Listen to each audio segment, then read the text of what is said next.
have such sights to show you.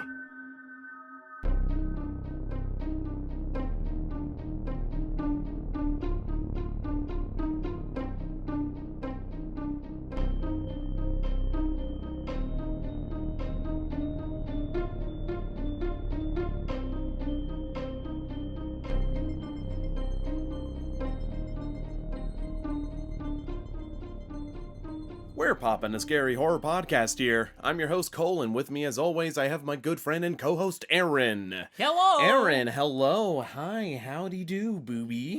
Great. Right. I'm a booby. Yes, I know. You're the best thing around, I'm telling you. Hey. You're the breast of the best. The breast of the bunch. Hey, are you excited to go camping? No. Woo!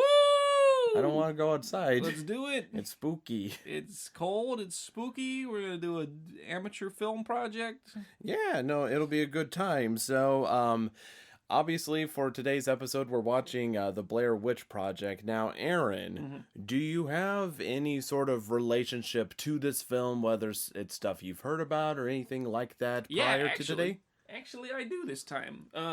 I've seen this movie a couple times, actually. Oh. I like the Blair Witch Project. In fact, the last time I saw it was actually like just this past Halloween. So I actually seen it pretty recently. Oh. But This is news to me. This is honestly not even prepared whatsoever. that's okay. I think it's a great movie. So I'm like, I'm always down to watch it again. I think my first relationship with this movie was actually when I was a kid. We had all these Steve Odekirk like parody movies where he would just make parodies of things with like little thumb characters. Oh, yes. I know what you're talking about. And he had one called the Blair Thumb. And it was, I think that's like my first, like I watched that before I watched the movie. And I'm sure it's way funnier if you watch them because all those parodies, they kind of go through the whole plot. But yeah, so that's like how I was introduced to the plot. And so like thinking back on the Blair Thumb, because my brother and I still quote some of the shit from that movie. Even though I don't think either of us have watched it in over a decade, but the Blair Thumb, that is. But we still quote some of the funniest shit from that movie. It's probably not funny anymore, but it was really funny to us at the time. Wowza. But anyway, yeah, no, all that is to say is I think the Blair Witch Project is pretty rad.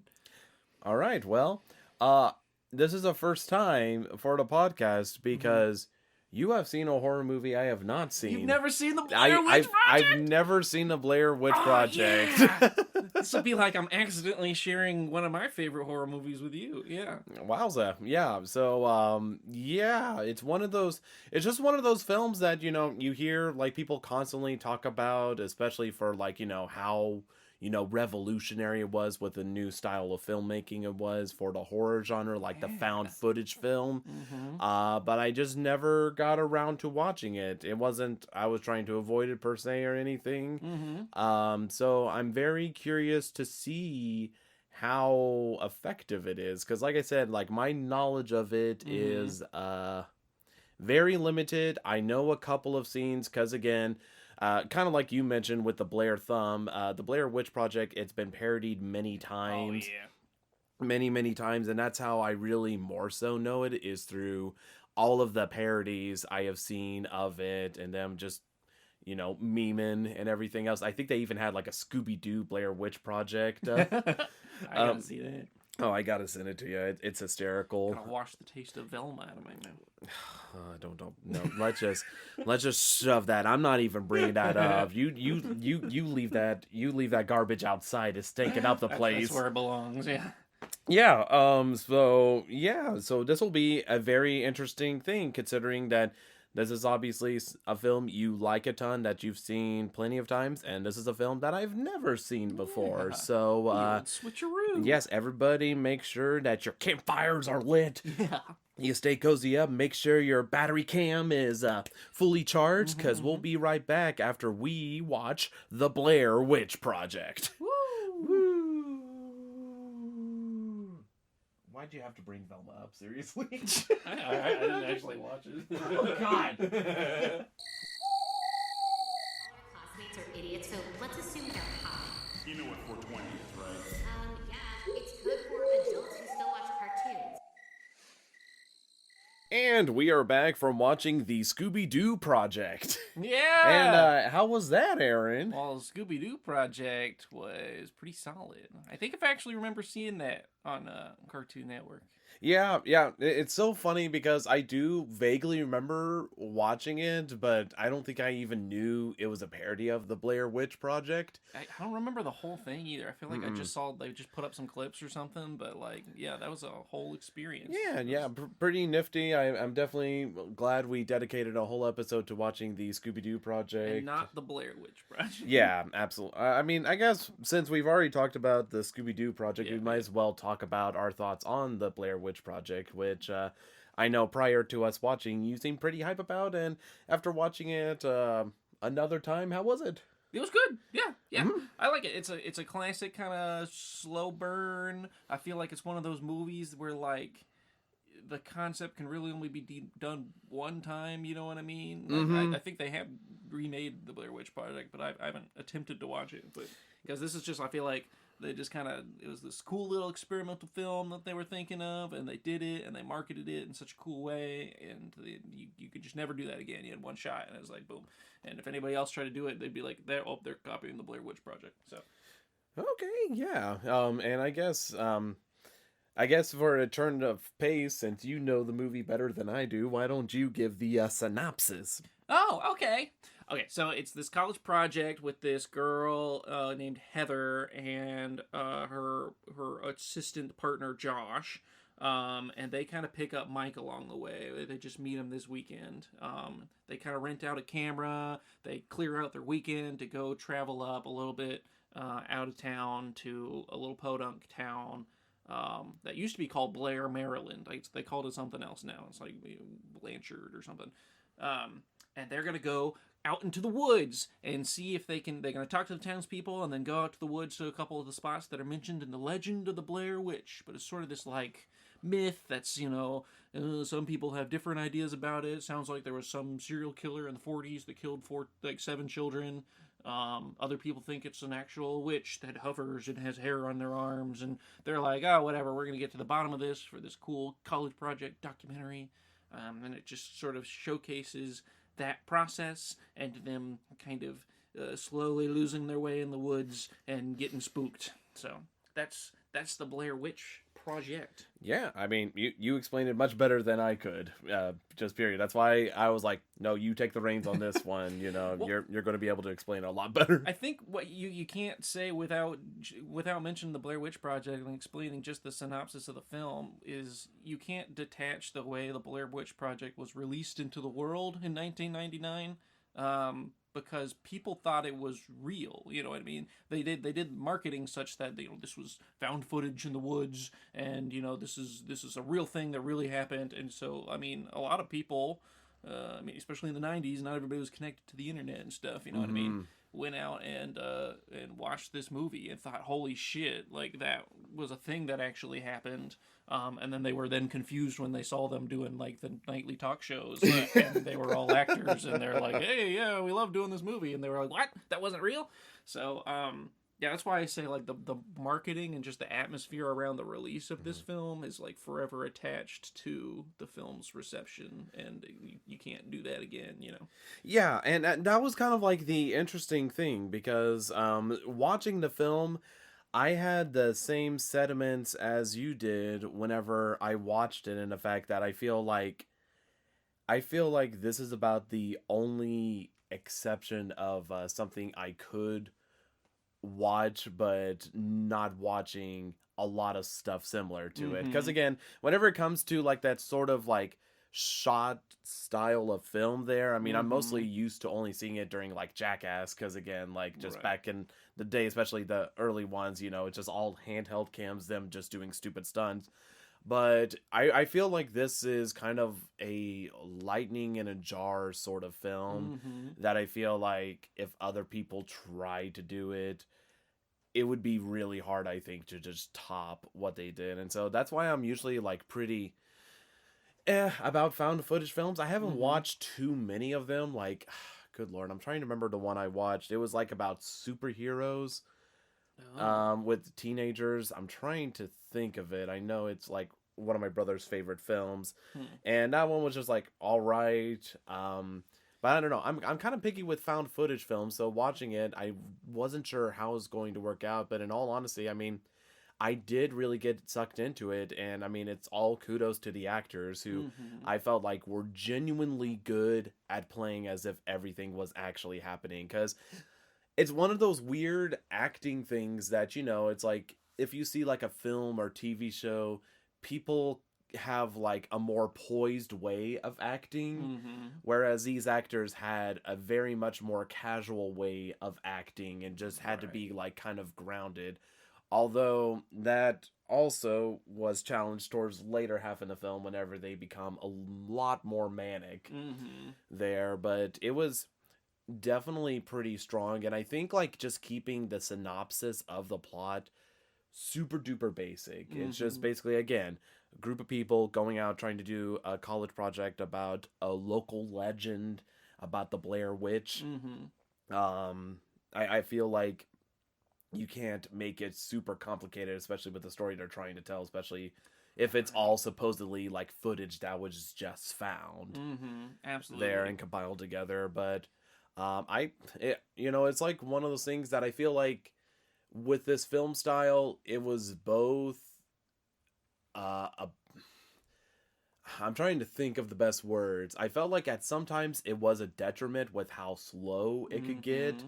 and everything, and it's just like you're just kind of sitting there like, yep, this they're really hammering in to make it feel like this is just found footage, but then other times it was just purely immersive. Mm-hmm. And again, I have to give like major credit because one of the things I also get kind of tired of the trope of found footage is seeing like the record on the side Mm-hmm. there. If it's like for a small little bit, it's fine, but whenever they make it like the whole film and everything, it just gets a little tiring. So just the fact that they didn't have anything, it was just pure footage there, Right. I think definitely made the film a lot stronger. Yeah, absolutely.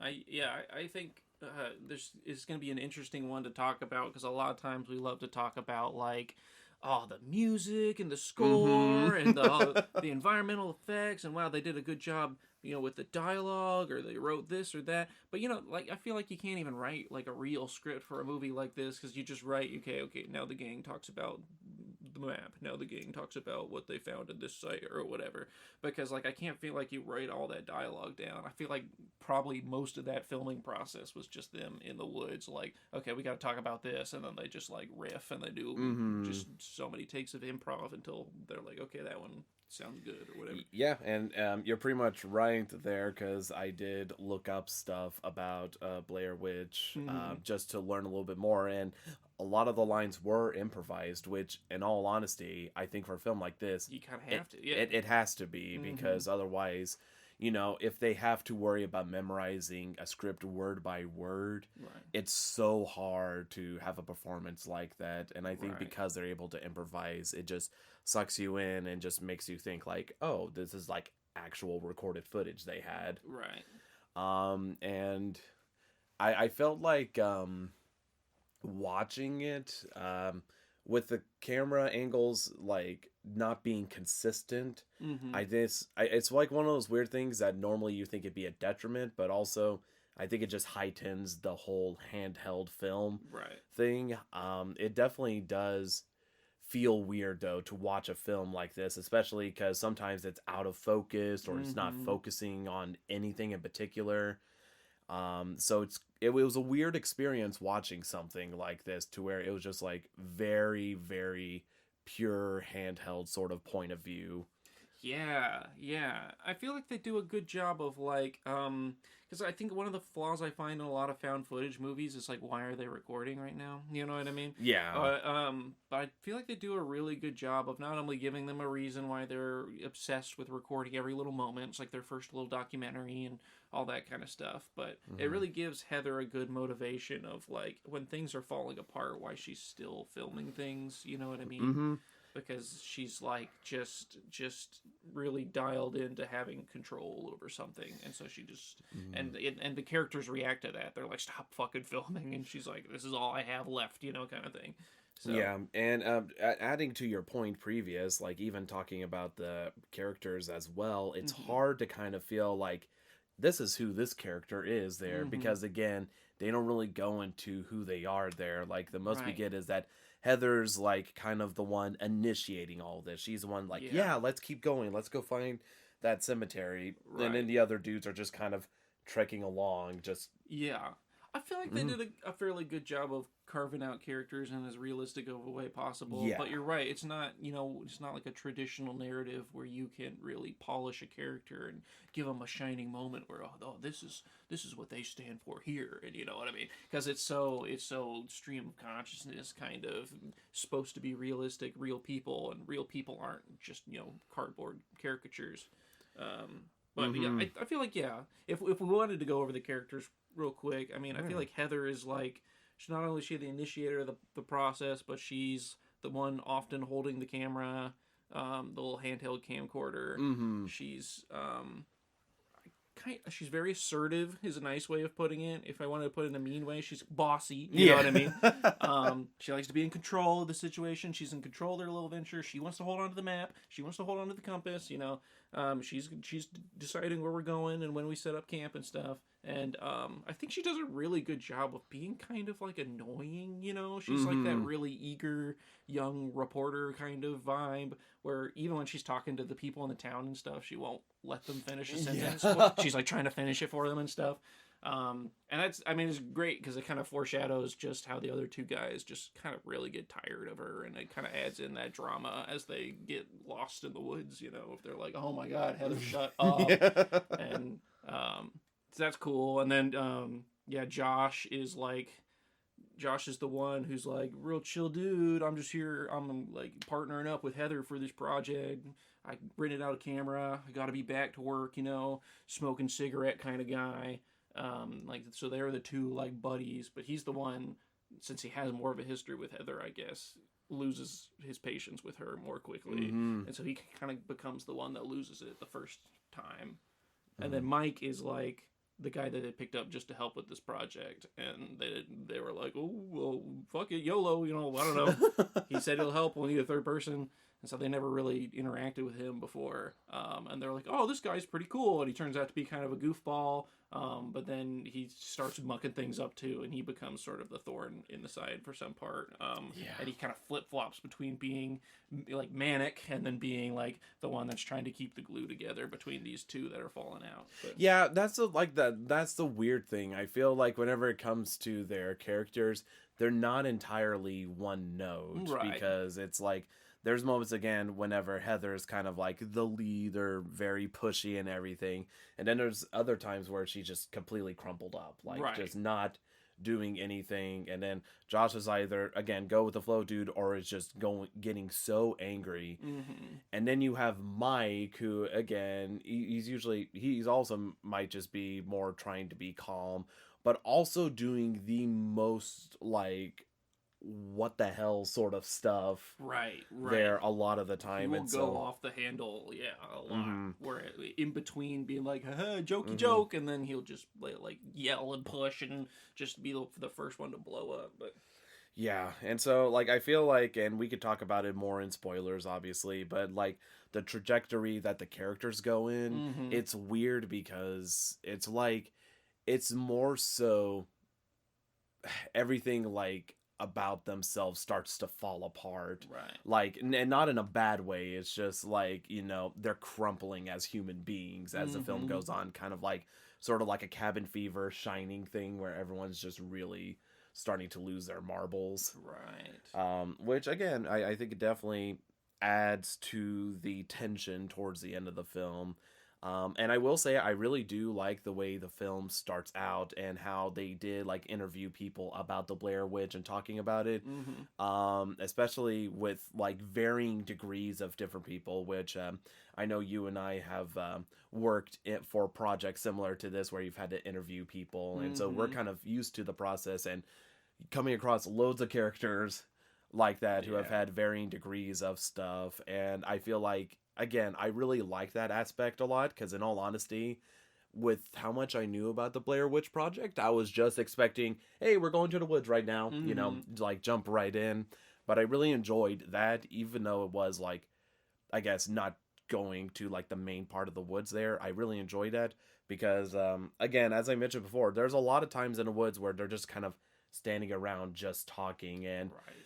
I understand why they do it, but for me, there's times where I just kind of started fading out. I'm just like, man, I don't know if Yeah. I'm gonna like this film. It definitely drones on at parts.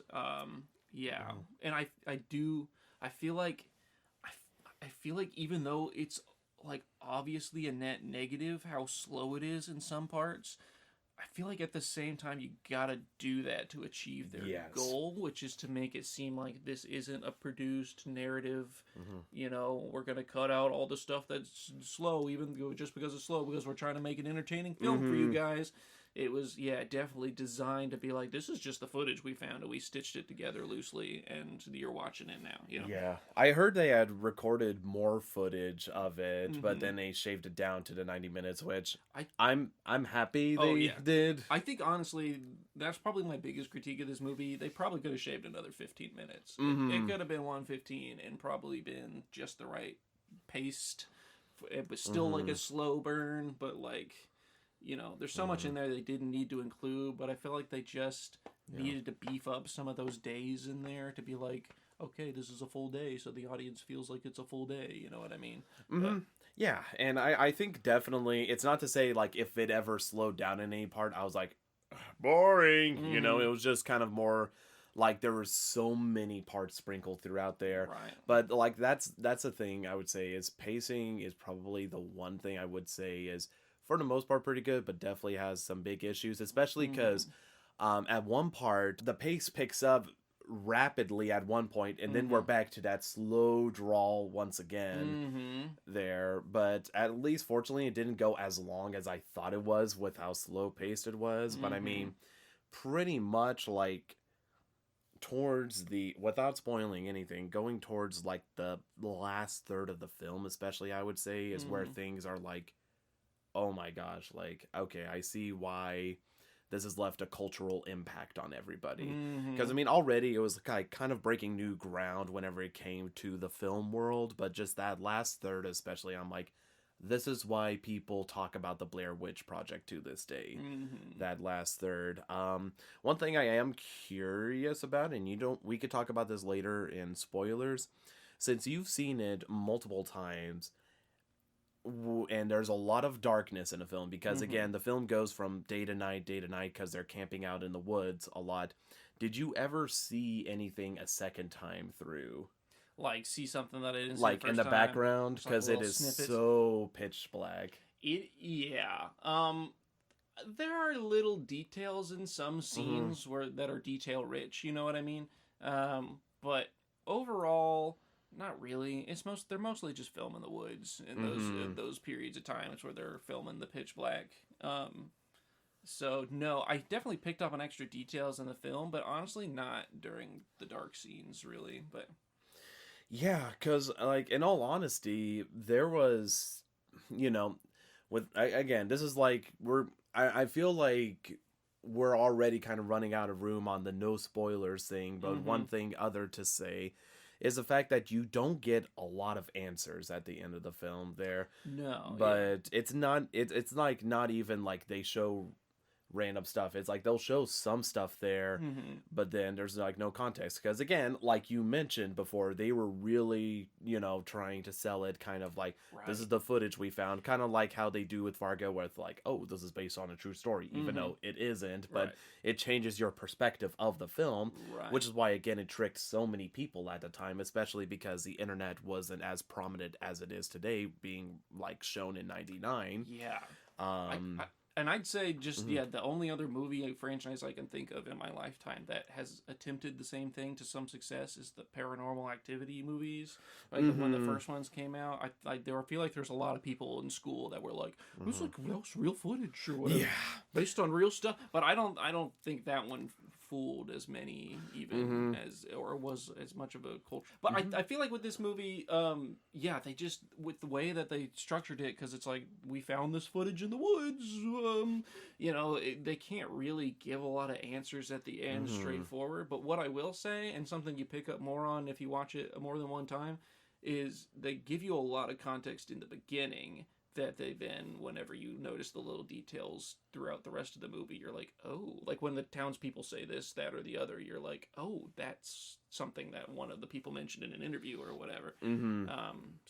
Or just little details like that. And I'm excited to dive into that in spoiler territory. Yeah.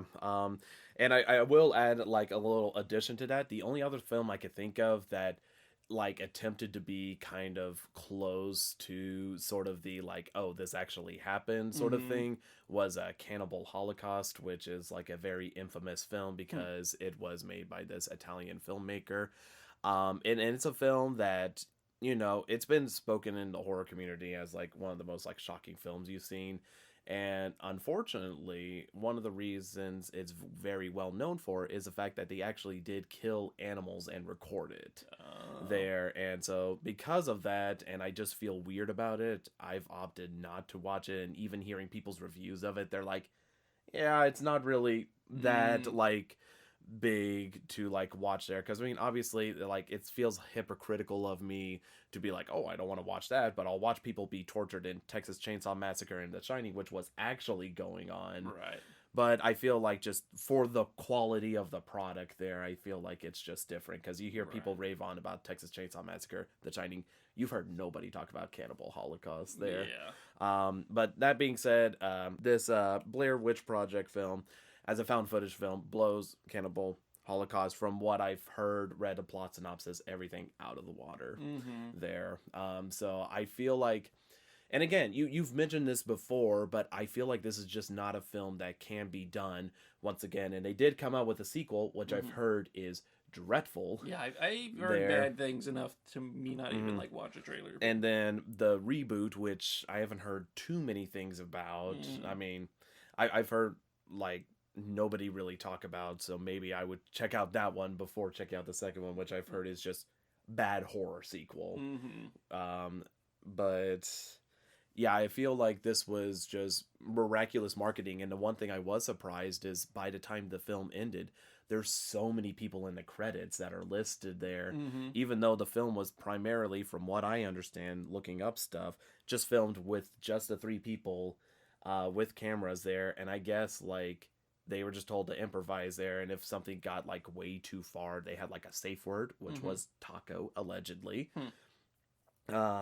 Because there's a lot of times that stuff happened to them that they were not prepared for, and they had to purposely sign a paper saying it's okay to screw with me there, just so their fear would be genuine. And I feel like whenever it comes to their fear, they do a really good job of just making it so volatile, so raw, their fear. You know, because there's a lot of times we've seen in horror movies, you know, people are doing like the usual like, oh, I'm so scared, you know, sort of acting thing. No, like there's a lot of moments, especially you probably agree with me, whenever Heather has the camera close to her face, like that was just pure raw emotion there. And it was just, it's not even trying to make her look pretty, because it's like, you know, tears are running down her face. There's like snot everywhere. Yeah, I just like, kept on focusing on just like the tear that had made it to the bottom of her nose and is just like stuck in her nostril, because you're getting like an upshot nostril shot, you know what I mean? She's just like, yeah, like it was just like just pure raw emotion, which again I think just adds to the strength. And I did like how they did swap between the Heather's handheld cam and the film they were recording with there, and that it was in black and white. I felt like it was pretty well used there, and the fact that they relied a lot on sound, because they just opted to just have people hear stuff as opposed to see stuff. Right. Which I will say, as much as I said, you know, we can't talk a whole lot about sound and stuff, like they absolutely we can, because I mean, I feel like that makes it even more challenging when you can't just pump in music or ambient noise to make a mood or whatever. You have to do that within the realistic expectations of their filming on a camcorder. You know, what would they pick up or whatever. And they had like a tape deck with them too that they mention all the time, and you can kind of hear the audio changes as that comes in and out. But yeah, especially since a lot of the scary stuff in this movie is just like noises they're hearing in the woods. It was. I feel like it was really impressive how they were able to make these really creepy sounds that would still be like, that are still realistic enough that, you know, an audience watching it could be like, that's terrifying. I wonder what that was, because I don't believe in no witch. But, you know. Yeah, and so I think like the sound is definitely one of this film's biggest strengths. I would say another strength that I really like is that the filming location. I mean, I like the woods as an aesthetic already, but it's like I never got tired of them wandering through the woods there. And also, if they ever did come across something that was unusual, it wasn't just blatantly like, okay, this is just sticking out like a sore thumb. It's Right, like like stuff. somebody planted it there or whatever. Yeah, it basically the stuff that they do find that is out of place looks like it could blend in if you weren't paying attention. Right. Then, but whenever they do find stuff, it's just done in such an unsettling way, I would say. And so, I mean, that's why, you know, again, you see like the Blair Witch symbol there.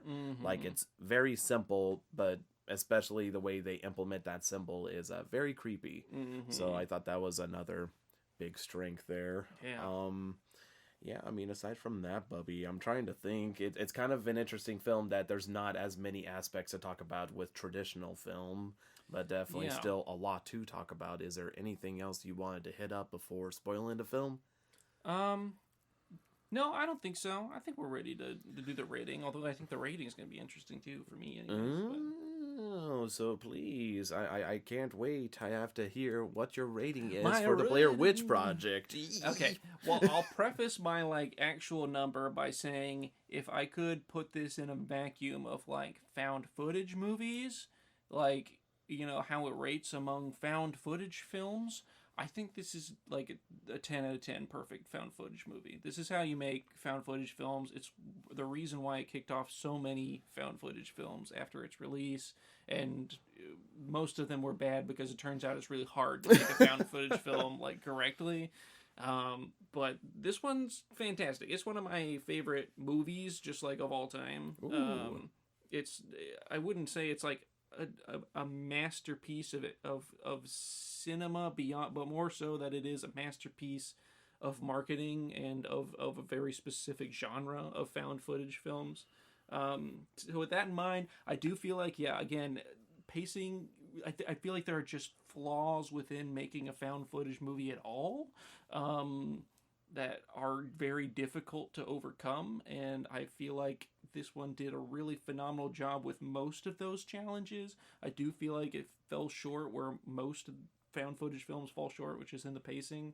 I feel like you could have cut like 15 minutes from this film and it would have been perfect, but they didn't.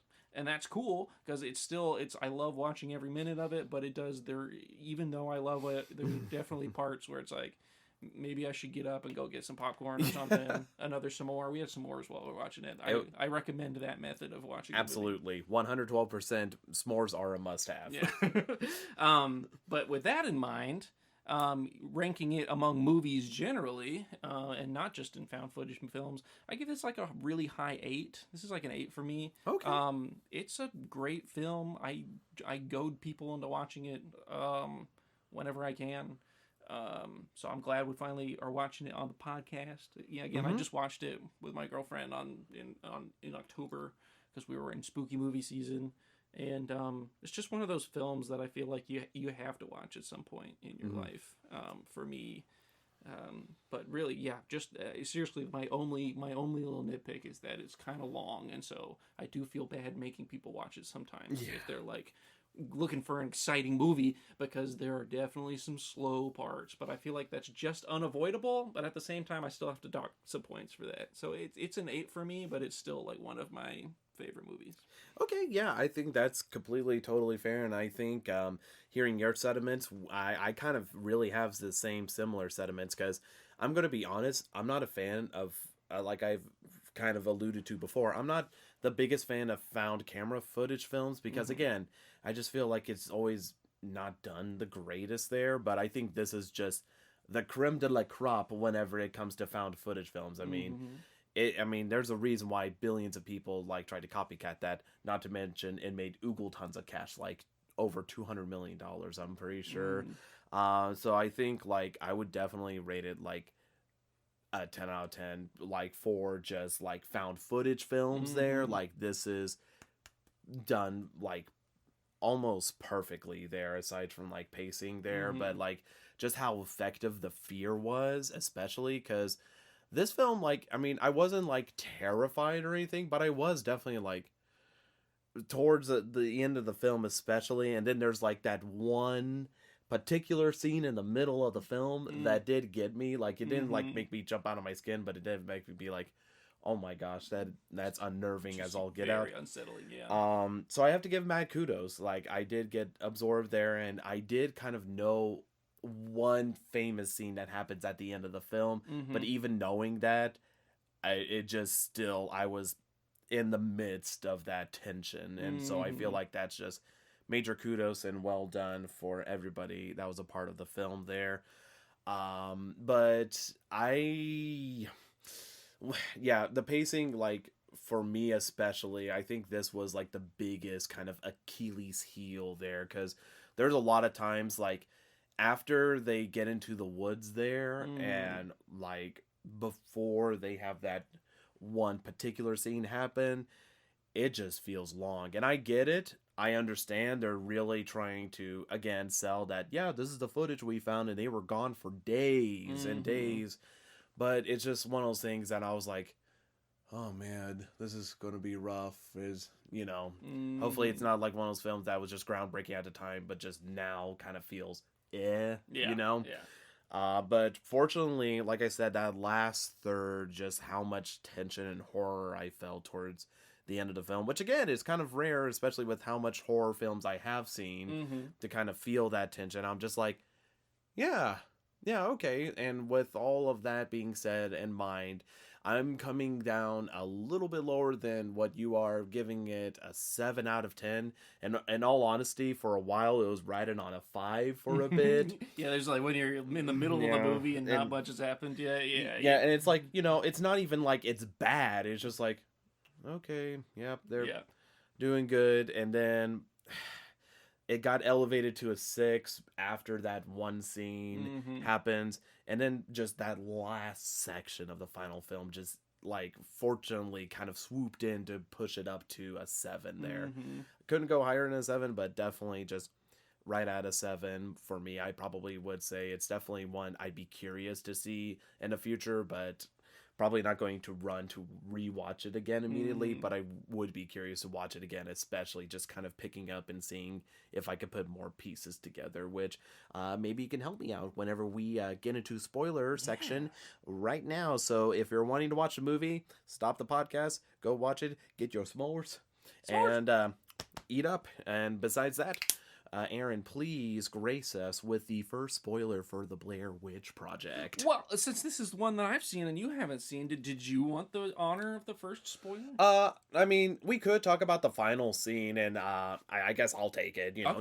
Shake things up. Yeah. Let's talk about that middle section scene, because that was effective as all get out. Which one? The one where they find all the stuff in the trees, or the tent? Oh, the tent. Yeah. Yes. So whenever the main 3 characters, Heather, Josh, and Mike, are in the tent, and they had opted to be like, hey, there's been somebody that's been following us because they've been having horrendously loud snapping noises in the woods, which is, again, very offsetting. Like, it's not even like I feel like it gets so desensitized to sound effects there. I mean, that's why it's like every time I hear the Wilhelm scream, I just laugh. Well, crucially, I do want to point out, not only is it like snapping of twigs and stuff, but like those first couple nights where they're hearing noises, it's rocks clanging against each other. Oh, wow. It's like, Okay, that was good because it was like so echoey. I had no idea, but... And the reason that's important is because that's one of my favorite details in the film, right? They go and they find those graves, and then there's 7 little piles of rocks, which reflects in the legend that they heard in the story where 7 children were killed or whatever, and they're like, oh, this must be the gravesite or whatever. And then they hear for 2 nights that shattering of rocks or whatever, and then on the 3rd day they wake up and there's 3 piles of rocks outside their tents, like 3 graves for them. Oh, wow. Yeah.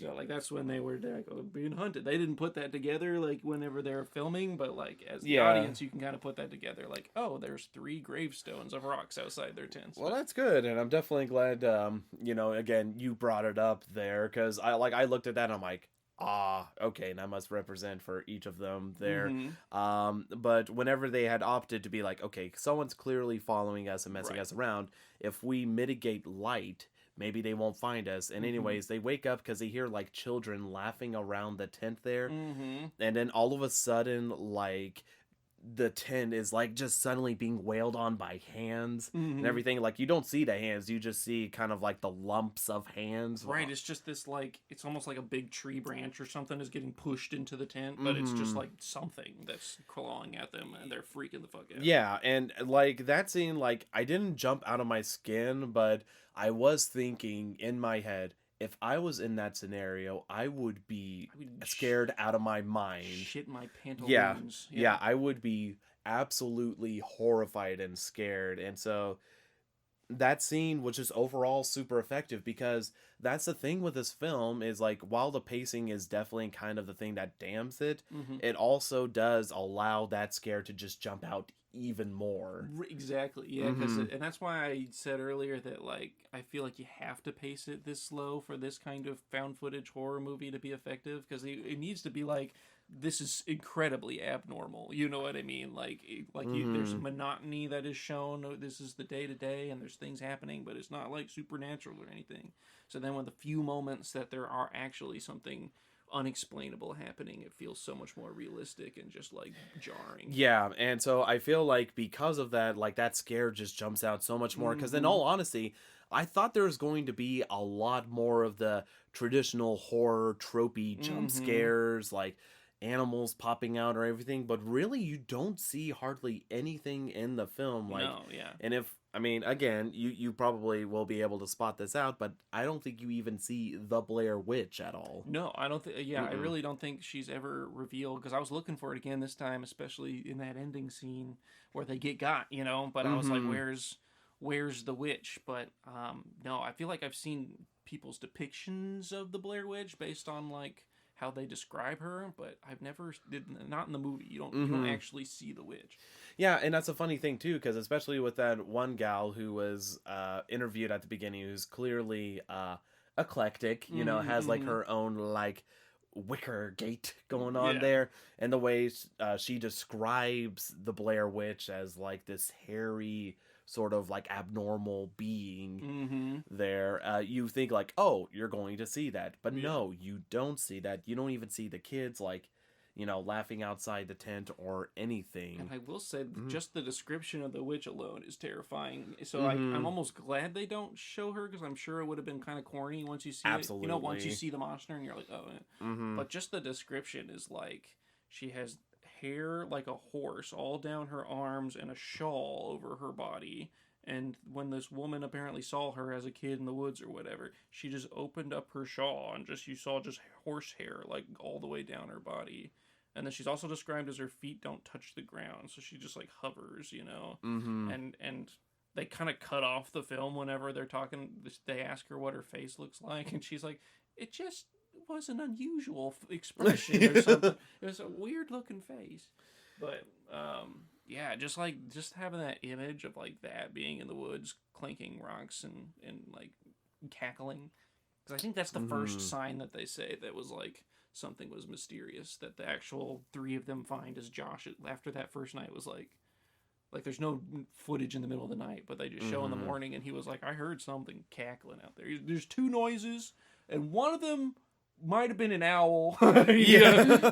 But the other one was like a definite cackle, and they're like, and Mike's like, I would have shit my pants if I heard a cackle, and then cut forward like two nights when they get attacked, yeah, and they run out of the tent, and you're like, oh, surely one of them's getting got or whatever. Mhm. Um, but that's the one part. If I go back and watch this movie again, I'm gonna like pause at that part because they flash the camera to the left whenever Heather and Mike are running, and you don't really Mhm. see where Josh is, but they're Yeah. both running with the camera, and Heather's like, "What the fuck is that?" Whenever they're running, Yeah. and there's something chasing them, but I Mhm. don't know if that's just the effect of the light or what. But that's the one part where you maybe see the witch if you do, but I Mhm. don't think you do even there. Yeah, and so that's just kind of it's interesting because I thought, in all honesty, you would see like even at the very end of the film like a jump scare with like the Blair Mm-hmm. Witch face or anything, but you don't. You Right. don't see anything. And again, it makes me curious if they did actually like have like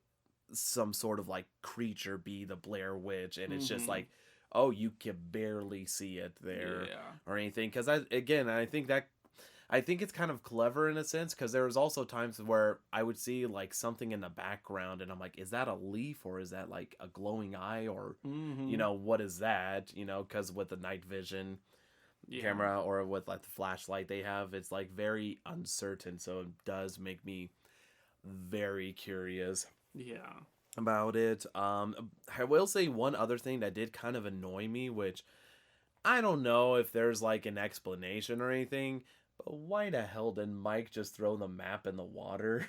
Oh, I feel like he was just being a dick, you know, because like you notice like through the whole film, like Mike doesn't really trust Heather. It's just, this is a person he just met this weekend, and he's starting to not trust that she knows where she's going. And whenever he looks at the map, he can't tell anything. The one time he's like, give me the map, and he's like, I don't know what the fuck this is saying. And she's like, I know, and we're going. And so it's been like 2 days of them obviously being lost, and Heather won't admit it. And so I think Mike just kind of like cracks on after that day and like throws the map in the river out of like spite, to be like, she doesn't know where the fuck she's going. It's not helping us at all. But then he like realizes his mistake the next day, because he's like, oh, you know, guys don't have the map. Fucking Heather. And it's not until I think it's either a full day or at the end of that day. I think it was towards the end of that day. Because I think it's that same day where they're like laughing at their situation, and Heather's not like being happy about it because she thinks they're laughing at her, and they're like, no, just laughing. So his guard's kind of down, and he's like, you know what's funny? I kicked the map in the river. And then they immediately are both just like, what the fuck? And kind of get onto him. But it's I feel like that whole scene is just great too, because it's so realistic how their emotions just turn from they're laughing, and then they're like, you're fucking joking, right? You know, they're like doing you like see the stages of grief. They go through the denial, and then they're angry at him, and then it's great. But. Yeah, I feel like overall it's definitely like a good device to have in the plot, that is like all of a sudden Mike decides he gets rid of the map. I just wish maybe it would have been handled differently, aside from Mac besides Mike just being like, I just ruined a river, I was just tired. Just because I felt like, again, they were having that cabin fever, which again I feel like it is definitely realistic if they just weren't prepared for it there, but I felt like they dove into the madness pretty dadgum quickly. Well, yeah, so like I feel like they do that first, because they've been traveling for a while now, because they travel and then they sleep in a hotel the first day, and then they travel and then they pitch a tent and nothing happens that night, and then they go through another full night, and they're starting to get lost, and they get like woken up in the middle of the night from sounds, and then the second night it's sounds again, and then the night after that it's sounds, and they get chased, and then he loses the map. So they're already like not only like 6 days of travel in, but like 3 of those were like sleepless and scared out of their mind. So I feel like I like get that he makes a really rash and stupid choice out of anger, especially since you see him blow up at Heather a couple times before that, where he like is yelling, and I think before that even is the scene where he's like pushing her, and and so he's like getting kind of violent. So I feel like he probably just like did something stupid and then didn't want to admit it, and was like, oh shit, and then admitted it there in a kind of a manic craze where they were all laughing. But well, and I'm definitely glad you're here to kind of like help provide extra context, because that was like one of the things that bothered me, where I'm just like, what the heck? Even in the Scooby-Doo project, they're just like, we ate the map with Tabasco sauce. It was, which I believed more than Mike throwing away the map. Oh my gosh.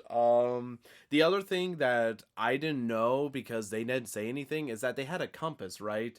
Yeah. And I guess like they always followed it and it wasn't messing up, but it just wasn't leading them anywhere. Like they, for some reason, were still stuck in these woods. They apparently been walking south for like 2 or 3 days, like, because they're like, south will get us back to the car. And then yeah, they after they lose the map, I think it's a day or two after that they find out that they arrive at the same log they just crossed like 3 days ago, and they're like, we've been walking south this whole time. How did that happen? Yeah. And so I guess it just adds more to the mysticism of everything. One other strength I did want to mention is, again, we touched on it a little bit before going into non-spoilers. But whenever Heather is doing that apology video, I feel like, again, that's just one of the strongest moments in the film. There is just, again, the amount of grief you see going across her face of like regret and feeling like she's basically killed everybody there, and she obviously had no intention on like any of this ever happening there, and it does seem like something somebody would do with a found footage camera. And I think that's just to the actor's credit. Like they like for improving stuff, they do a really good job with the like scenes where they have to get mad and upset at each other. It's just done so well. And again, it's like you even mentioned the screaming, it's so volatile and raw and primal. It's not like, you know, it doesn't feel staged. Right. It just feels like just so organic, just getting so upset.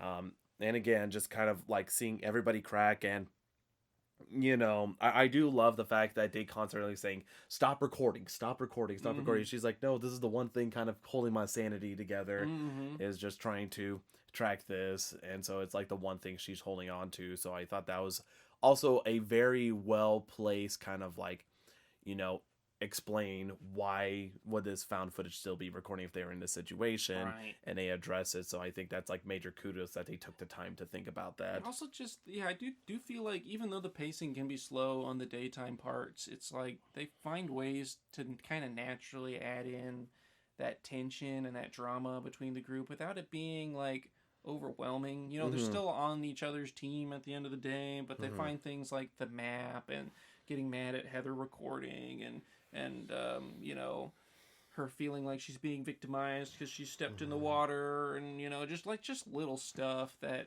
can all kind of fill in that void as you see them descend into madness, and not just be completely boring, but also provide stuff that's like, okay, yeah, this is why they're filming, is because okay, they're crossing a log now, and so she's filming this or whatever, and yeah. Yeah, and like the other thing I do have to say that I give credit for is the fact that they could have easily made this like super gory or horrific, but they didn't. Right. They kept everything very minimalistic. I mean, the first thing that you see is that's off-putting is whenever they have like their little grave stones they first run into there, and especially with that weird kind of nest that's up in the tree there. Like it's just so like minimalistic but effective, and you'd see it first and you're just like, oh, okay, that's unusual there. Like it's not like clearly offsetting. And then later on, whenever they then see that somebody has piled rocks outside of their tent, 3 piles there, it ends up kind of being like, okay, that's creepy. And again, it's a pile of rocks, but it just has like that aura about it. And then whenever they continue on, they run into that section with like the Blair Witch symbol that's wrapped up in like twine. They're just like, it's like people. It's like little stick figures or whatever, like dolls that somebody made, but they're just incredibly crudely made, and they're all like hanging from the trees. Yeah, and they're not even like bloody or made out of bones or anything. It's just like twine, but yet like there's something menacing about it, and especially at that point of the journey where they're already losing it, they know something's coming after them, and then they're seeing this and they're like, oh my god, what the heck. It's just all very like occult, you know. It's it's like, this is spooky in a sort of mystical way I don't understand, and we're in the middle of the woods, and that's scary. Yeah, and so that's why, like, especially whenever they finally arrive at the scene where Josh has been missing for a while, they have no idea where he's at, which again, like, just the fact that he randomly disappears, I feel like is just an ingenious move on the plot device. Just be like, yep, now he's gone. So there's, like, just more and more bad stuff happening there, and then it's like whenever they wake up one morning that there's like a bundle of twine with like this scraps of flannel that Josh was wearing. And again, I was thinking like, okay, you know, that's kind of creepy there, just a bundle of twine with a flannel. But then, like, as soon as she, like, unravels it, she's like, oh, there's blood on the flannel. And I'm like, okay, that's pretty unnerving. But no, they keep pushing forward there. It's like now this is the time where they keep pushing forward. And then whenever it unravels, you just see, like, this bloody mess. I can't even tell, like, what was in it, but it was definitely pieces of his body. Yeah, it was definitely blood and bone and hair. And what's interesting is it's like what I only noticed it on this time watching is the hair that's like in there that looks pulled out and stuff is like black. Which would be like the fur from the Blair Witch, and not like because Josh's hair wasn't black. So I only noticed that this time. I was like, that's darker than Josh's hair, and so it's like scraps from the witch and not from Josh. Which like the blood and tooth and stuff. I first time I thought it was a tooth. This time whenever I watched it, it kind of looked like pieces of a hand, like hand bones.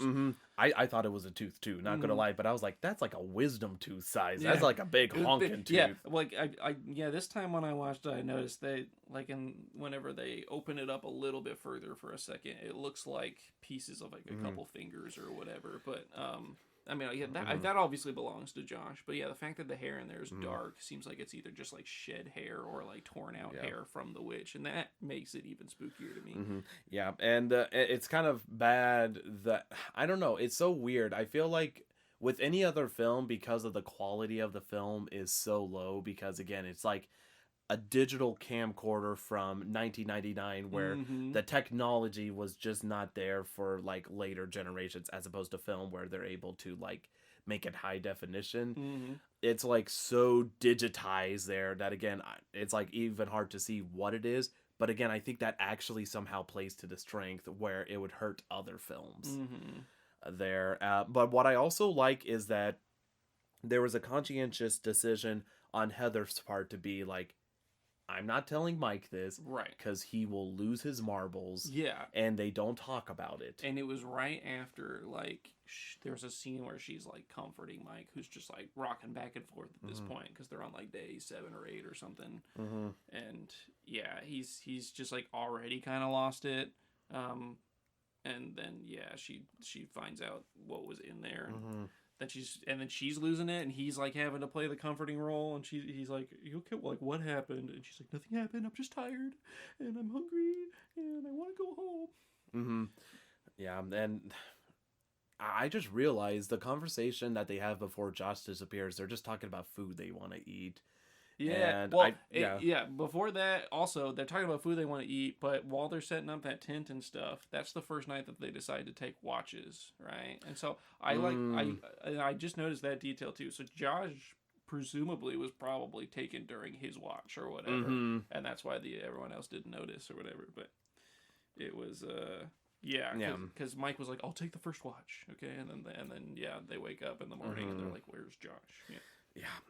So I feel like again it just continues to add to the atmosphere of the film, which there's a clear vibe there, which then it as soon as you get to like what I call the final night, they hear Josh's voice, I'm already like, okay, that is probably not Josh right there. Like it has to be the witch screwing with them. Yeah, it does, but at the same time it's like it does sound like Josh, and it's out in the distance, and it's just like it's unintelligible, and it sounds like he's suffering, you know what I mean? He's like, you just hear like all this stuff in the distance, like he's screaming for help or something, and it's got to be the witch fucking with him. But at the same time, Josh could have been alive during that point, and she was using him to fuck with him. But. Yeah, and it's one of those things that, you know, in order for the filmmakers to get the main characters to go to Josh, it makes sense. But good golly gosh, like not only would it be hard for me to make that decision of, yep, I'm going to go look for Josh. But as soon as they get to the house and I hear the sound in there, I'm like, Aaron heard me say this, but audibly on the couch, I'm like, no. I didn't even go nope. Out. I just said no. Yeah. Like, no way. Like, I would just not have the cojones Right. to jump in. But at the same point, I understand why they jump in, because they're like, oh, we gotta save Josh, and especially with, like, Heather being like, this is my fault. Dive in, going through. I actually really liked that, because Mike, the first few nights when shit was going down, Mike was, like, really scared, and he didn't want to leave the tent or whatever, and Heather kind of got him out of the tent the next few nights, and obviously whenever the witch came and everything, they were running, and it was freaked out or whatever. Then by the time it gets to this point, like, Mike's the one that goes charging in the building, and Heather's the one that's, like, does not want to go in, but goes in because Mike's there, and she does not want to be out there alone, you know what I mean? So she's, like, desperately trying to follow Mike and trying to get him to slow down, and he's just trying to follow the sound of Josh's voice. But And that house, it's, like, so minimalistic, and, like, it doesn't do anything, like, super extra to just be scary, but somehow, some way, just that whole section, as soon as they hear, like, Josh's voice till the end of the film, the tension is so high, and I just was like, I hate being in this house right now. I hate it, but there was, like, nothing, again, explicitly, like, it was just a rundown house, but again, you're just, like, hearing, like, Josh's screams, and then you hear Heather panicking, and then Mike's like, Josh, where are you, Josh? Like, the only thing extra I could see is all, like, the handprints that you see on the walls, like, child handprints, what I assume, like, black handprints. Little bloody child handprints, like all over the walls. And the fact that they go around the entire house, don't see anything. At least I didn't see anything. Right. And then, like, as soon, because, like, also Heather's, like, just raw screaming she has going on, like, everything about this, I'm just like, I hate this, like, now. And so it's, like, one of those things that, like, it didn't scare me out of my mind, but I was just definitely not comfortable there. And then we get to the point where, it's Heather walking to the basement where the sound was coming from, where Mike ran down, and you see Mike standing in the corner, the big infamous shot that I knew going into it. And says, like, Mike, what are you doing, Mike? And he doesn't say anything, and then you just see, again, the camera knocked down. But prior to that, Mike's camera, I believe, also got knocked down as well. Yeah, he ran to the basement first and was like, Josh, where are you? And kind of turned the corner, and then just kind of there was like a thud and the camera falls, And then Heather runs down shortly after, and that's what she sees. And it's the same thing. But of course, that's a reference back to when the old guy in town was talking about what was that seemed to be the grounded in reality version of the witch or whatever, which was that there was an old guy up there. He was a serial killer, and he took 7 kids up there and killed them, but he would have one kid stand in the corner while he killed the other one, and then bring the one from the corner over and kill him too. And he apparently said in court or whatever, whenever they got him, that he couldn't stand their eyes looking at him or whatever. Which is also just kind of creepy foreshadowing of being watched in the woods this whole time. Yeah, definitely being the case. Now, I do want to ask, like, I don't think they provide any answer as to why Mike is facing the corner, aside from that one tidbit from the interview there. Right. I think that's the only thing they're kind of going on for context, is that he was caught or whatever, and then the witch made him stand in the corner to wait to be killed while she kills Heather or whatever. Yeah. Dadgum. And did we see Josh's body in the background? I was trying to look, like, at that final shot, I saw something lying down. That's one of those things I'd have to scan through.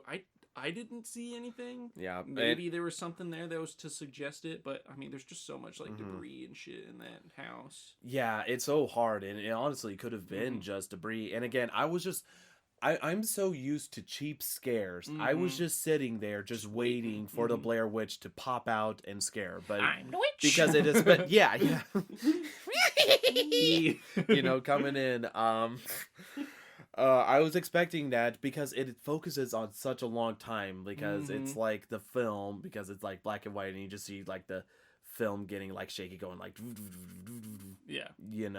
as it's laying down on its side. You don't see blood, you don't see anything. It's just lying there on its side, plays for an uncomfortable amount of time before rolling credits. And again, I was just waiting for a jump scare. I'm like, it's just going to jump scare me, but it doesn't. And that just makes you feel like even more empty. Right. And one of the things I kind of thought about just as we were talking about this is like, I wonder if part of that was deliberate, not just because they don't want to show the monster because they don't want to risk it being unrealistic or whatever, but also just because like the Blair Witch was chasing them because she didn't like to be looked at. You know what I mean? Like just like she like made them look into the corner because she didn't want to be looked at, and they're out there filming shit, and so she didn't want to be filmed. You know what I mean? And that's why she kills them. But that's But a that's good also- that's a good observation. that's also why she dodges being on cameras because she does not want to be looked at. So she's probably always behind you.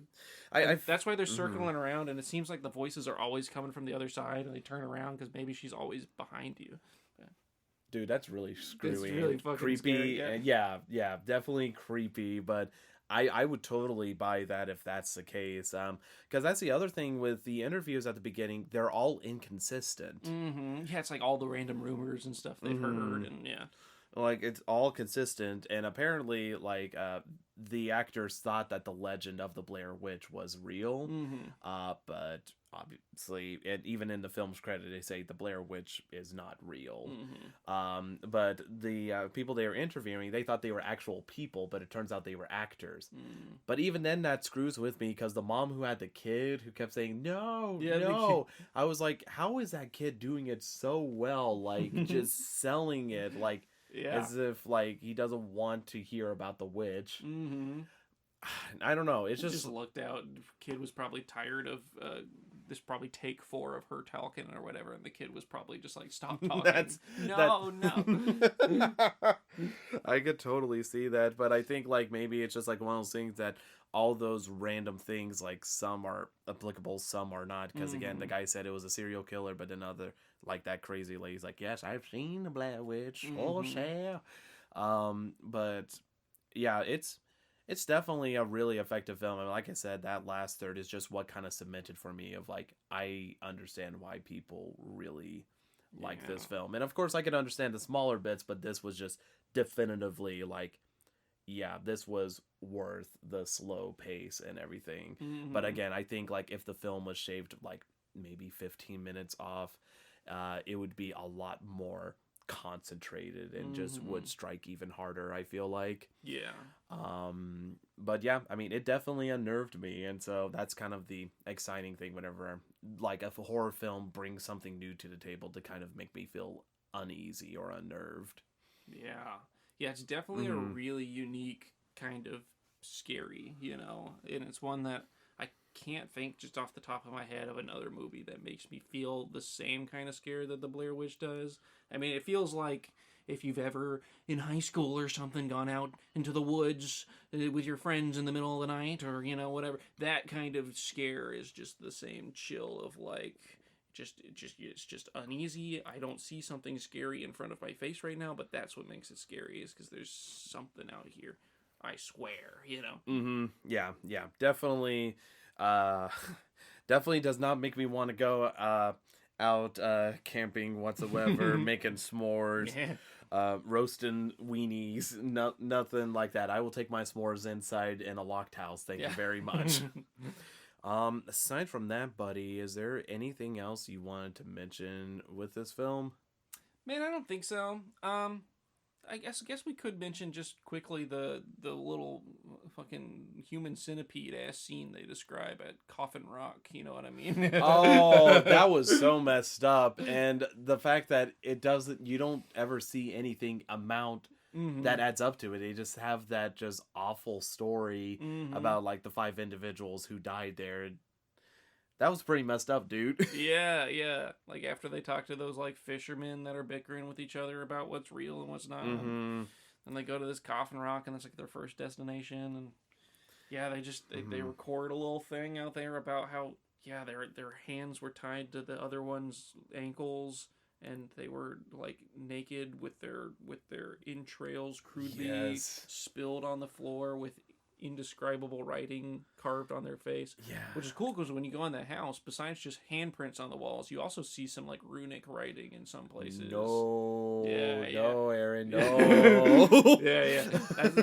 That's another thing I noticed after a couple times of watching. I was like, oh, okay, there's like writing on the walls and like black lettering in a few places that are like runes. But that's just creepy. Like, this film is just creepy. It does a good job of just genuinely being creepy, and just you saying that, I'm like, nope.